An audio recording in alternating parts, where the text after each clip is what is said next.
Tagore school बावड़ी की online class में आप सभी का हार्दिक स्वागत है। कक्षा 11 आर्ट्स सब्जेक्ट ज्योग्राफी डे आज अपना है 4th डे। 3rd डे के अंदर अपने पढ़ा था देशांतर रेखाओं के बारे में कि देशांतर रेखाएं कौन सी होती है। मैंने अध्याय आपका फर्स्ट प्रारंभ करने से पहले आपको अक्षांश और देशांतर रेखाओं के बारे में बताया। नहीं बताने को तो मैं सीधा ही बता सकता था कि भारत की स्थिति क्या है, लेकिन आपको अगर मान लो किसी को पता है तो अच्छी बात है, नहीं पता है तो अब आपने पढ़ लिया, अब तो याद हो गया होगा या समझ में आ गया होगा कि अक्षांश रेखाएं कौन सी होती है और देशांतर रेखाएं कौन सी होती है। मैंने आपको डायग्राम बना के पृथ्वी बना के उसके अनुसार बताया था कि जो आपकी सीधी ऐसी रेखाएं होती है, आड़ी रेखाएं होती है, वह कहलाती है अक्षांश रेखाएं, और जो लंबवत रेखाएं होती है अर्धवृत्त बनाती हुई वह कहलाती है देशांतर रेखाएं। और रेखाओं के बारे में मैंने आपको बताया था, इनकी विशेषताएं मैंने आपको लिखा दी। ज्यादातर मैंने ये बात क्यों बताई क्योंकि सीनियर पास करने के उपरांत ज्यादातर बच्चे कंपटीशन की तैयारी करते हैं और कंपटीशन की एग्जाम के अंदर भूगोल में सबसे पहले आपकी जो अक्षांश और देशांतर जो रेखाएं होती है उनसे संबंधित एक प्रश्न जरूर आपको पूछा जाता है। और जब स्टूडेंट को या मान लो किसी जो पढ़ने वाला है या फिर उसको अक्षांश और देशांतर का ज्ञान है तो वह हर देश की स्थिति को मैप के ऊपर प्रदर्शित कर सकता है कि कौन सा देश कहाँ पे किस प्रकार से स्थित है। तो ये बताने के पीछे मेरा कारण ये था कि जब आप मानचित्र में या फिर ग्लोब के ऊपर आप देखते हो कि भारत की स्थिति क्या है तो आप आसानी से उसको पढ़ सकते हो। अक्षांश और देशांतर रेखाओं के बीच में आपको एक चीज और बताई थी मैंने, जलवायु निर्धारित करती है अक्षांश रेखाएं और जो समय निर्धारित करती है वह कहलाती है देशांतर रेखाएं। जो आपकी लंबवत रेखा होती है ऐसे वो कहलाती है ग्रीनविच रेखा, और इसके माध्यम से क्या होता है समय का ज्ञान किया जा सकता है कि कौन से देश के बीच में कितनी दूरी पर कितना समय का अंतराल होता है। अभी अपन भारत की बात करते हैं तो अपने जो मणिपुर है और राजस्थान है उनके मध्य 5 घंटे का अंतर है, क्योंकि यहाँ पे 5 घंटे पहले सूर्य उदय हो जाता है, फिर बाद में 5 घंटे बाद सूर्य उदय होता है। ये सिर्फ किसके माध्यम से, देशांतर रेखाओं के माध्यम से अपन पता कर सकते हैं कि कौन सी जगह से कौन सी जगह के बीच में कितनी दूरी के ऊपर समय परिवर्तन हो जाता है। अपन कई बार देखा होगा, आप दिल्ली से या जयपुर से हवाई जहाज के माध्यम से यात्रा कर रहे हो, किसी देश में जा रहे हो, तो आप रात को जैसे मान लो 11 बजे आपने यहाँ से फ्लाइट के अंदर बैठे आप, तो कई कई जगह तो ऐसी है जहाँ पे एक दिन पूरा ही अंतराल हो जाता है, एक दिन का पूरा ही अंतराल हो जाता है। आप जैसे मान लो बैठ रहे हो 12 तारीख को 11 बजे नाइट को, ठीक है, और तो दूसरे आपको किसी देश में जा रहे तो वहां पे 13 तारीख होगी। 13 का मतलब वहां पे या तो एक दिन पहले या फिर एक दिन बाद में, यानी अपने यहाँ पे 11 बजे आप बैठे तो 12 बजे 13 तारीख तो होगी, यहाँ पे वहां पे 14 तारीख होगी। इस प्रकार से आपको अंतर मिलेगा। अगर वापस आप वहां से आते हो उसी समय वापस बैक हो रहे हो तो आप आते हो अपने समय में वापस आ जाते हो। तो ये सारी स्थिति मैंने आपको इसलिए बताई थी कि भारत की स्थिति जानने से पहले आपको इन रेखाओं के बारे में नॉलेज हो। तो मैंने आपको बता ही दिया है, ये बात हो अक्षांश और देशांतर। अब अपन बात करते हैं भारत की स्थिति। जैसे मान लो भारत की स्थिति कहाँ पे, पहले मैं आपको ग्लोब के माध्यम से या पृथ्वी का चित्र बना के उसके माध्यम से आपको समझा रहा हूं। जैसे मान लो ये है, ये पृथ्वी आपकी। अब इसके ऊपर ये तो कौन सी रेखा अभी जिसको अपन बोलते हैं 0 डिग्री। एक नाम और बताओ, देखिए क्या नाम था, बगैर देखे बताना इसका नाम क्या है। कोई बात नहीं, अगर आपने बता दिया बगैर देखे तो बहुत अच्छी बात है। इसका नाम है भूमध्य रेखा। क्या बोलते हैं इसको, भूमध्य रेखा। एक नाम और बताओ देखे, एक नाम था इसका, मैं बता रहा हूं ध्यान से सुन लेना अगर नहीं याद है तो। ये एक नाम और था विषुवत रेखा। कौन सा नाम था इसका, विषुवत रेखा। ये 2 पार्ट्स में डिवाइड हो गया, उत्तरी गोलार्ध और दक्षिणी गोलार्ध, ठीक है। ये एक रेखा और, ठीक है, ये हो गया आपका पूर्वी गोलार्ध और ये हो गया आपका पश्चिमी गोलार्ध। यहां तक क्लियर है, उत्तरी गोलार्ध और उत्तरी गोलार्ध, दक्षिणी गोलार्ध, पूर्वी गोलार्ध, पश्चिमी गोलार्ध। अब मैंने आपको बताया था एक रेखा नीचे और होती है, वो कौन सी होती है, मकर रेखा। कौन सी होती है, मकर रेखा।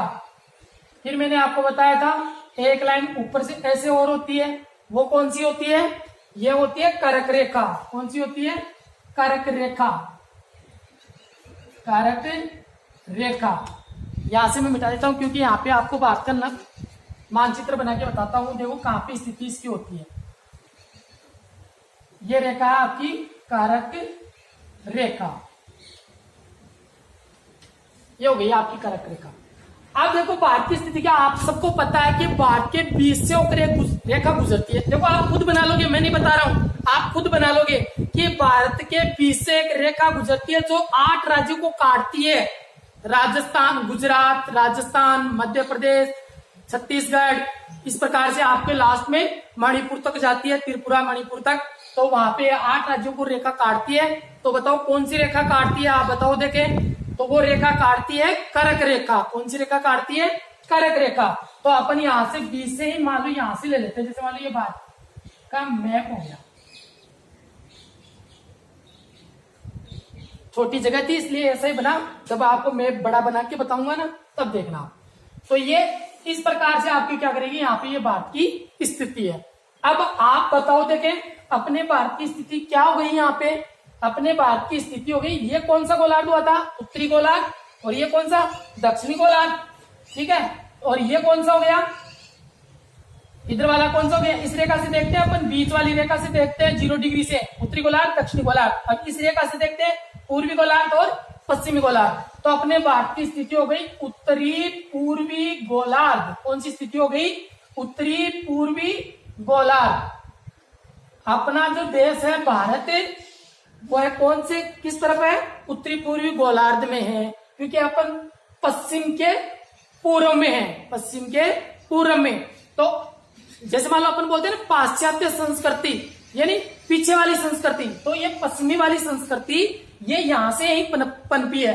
तो अपन क्या है, पश्चिम के पूर्व में है, तो उत्तरी पूर्वी क्षेत्र में हो गए अपन, उत्तरी पूर्वी गोलार्ध में, ठीक है। तो ये बात होगी। अगर अब आप अपने भारत की स्थिति देखें तो अपने भारत की स्थिति और यहाँ तक तो कहां तक है, यहाँ कहां तक है, यहाँ कहां तक है और यहाँ कहां तक है, बस ये स्थिति दर्शानी है। तो वो हो जाएगी वो भारत की स्थिति। अब इस स्थिति को अपन दर्शाएंगे कैसे, अक्षांश व देशांतर रेखाओं के माध्यम से। तो अब अपन लिखेंगे अक्षांश और देशांतर के बारे में भारत की स्थिति क्या है। तो भारत की स्थिति सबसे पहले अपन लिखेंगे, देखो लिखो पहले विस्तार, विस्तार, भारत का विस्तार। भारत के विस्तार को अपन लिखेंगे 8 डिग्री, ये तो डिग्री का चिन्ह हो गया, और 4 मिनट, 8 डिग्री 4 मिनट। क्या, उत्तरी अक्षांश, उत्तरी अक्षांश से कितना हो गया, ये 8 डिग्री 4 मिनट उत्तरी अक्षांश से 37 डिग्री 6 मिनट, 37 डिग्री 6 मिनट उत्तरी अक्षांश, अक्षांश। अब देखो आपको सर 8 डिग्री 4 मिनट उत्तरी अक्षांश से 37 डिग्री 6 मिनट उत्तरी अक्षांश, यहां तक भारत उत्तर से, या अपन बोल सकते हैं यहां से लेके यहां तक दक्षिण उत्तर, यहां से नीचे से चलेंगे। जैसे मान लो ये 0 डिग्री है, पता आपको, तो मैंने कहा था कि प्रत्येक अक्षांश रेखा कितनी डिग्री पे होती है, बताओ देखिए कितनी डिग्री पे होती है। प्रत्येक अक्षांश रेखा भूमध्य रेखा से ऊपर और नीचे कितनी डिग्री के ऊपर होती है, पहली रेखा हर 1 डिग्री पर, यानी हर 1 डिग्री के ऊपर एक रेखा होती है। तो ऐसा मानो यहाँ 8 लाइन छोड़ दो आप, इसके बीच में जब ये टच होगा ना यहाँ पे, तो 8 लाइन लगी। ये तो मैंने थोड़ा इसको ऐसे ले लिया, अगर यहाँ पे बीच में जगह है, ये पूरे भूमध्य रेखा के बीच में नहीं जुड़ रही है, यहाँ पे थोड़ी जगह है, तो अपना 8 डिग्री आएगा ना, ऐसे 8 डिग्री, और 8 डिग्री छोटी बिंदु होती है मिनट में, तो 8 डिग्री से प्रारंभ होता है और कहां तक जाता है, 37 डिग्री तक जाता है, 37 डिग्री 6 मिनट तक जाता है। तो ये तो होगी अपनी ये स्थिति किसकी, भारत की। समझ में आ रहा है कि नहीं आ रहा, दोबारा देखो 0 डिग्री है तो 0 के बाद में 1 भी आएगा, 2 भी आएगा, 3 भी आएगा, 4 भी आएगा, 5 भी आएगा, 6 भी आएगा, 7 भी आएगा और 8 भी आएगा। और अपना भारत 8 डिग्री से प्रारंभ होता है। अपना भारत कब से प्रारंभ, कहां से प्रारंभ होता है, 8 डिग्री तक। और कहां तक जाता है भारत? 37 डिग्री 6 मिनट तक है। इतना ही विस्तार भारत का है। अब तो बात समझ में आई।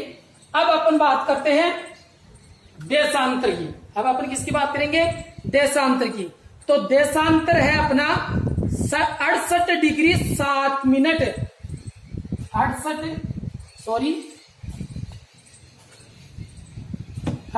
डिग्री 7 मिनट 68 डिग्री 7 मिनट पूर्वी देशांतर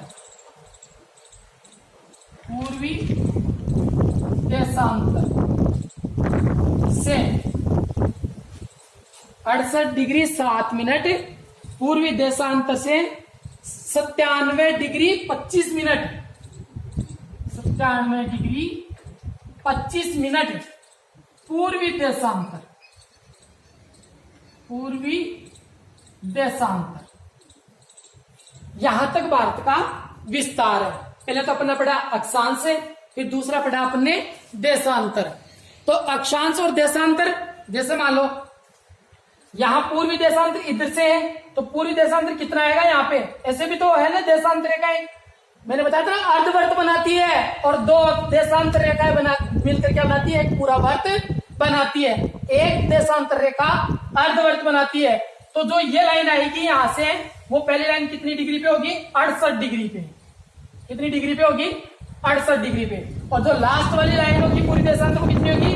97 डिग्री 25 मिनट तक। तो यहाँ पे आते कौन सी लाइन रहेगी? ये 97 डिग्री 25 मिनट। तो ये अपने भारत की स्थिति होगी। इस प्रकार से आप हर देश को विश्व के मानचित्र के अंदर देख सकते हैं, ग्लोब के ऊपर देख सकते हैं, सब पे आप इसको इस प्रकार से प्रदर्शित कर सकते हैं। लिखने को मैंने छोटी बात लिखी है, यहाँ पे 2 ही लाइन लिखी है, आज ज्यादा बड़ी नहीं लिखी। 8 डिग्री 4 मिनट उत्तरी अक्षांश से 37 डिग्री 6 मिनट उत्तरी अक्षांश तक, और 68 डिग्री 7 मिनट पूर्वी देशांतर से 97 डिग्री 25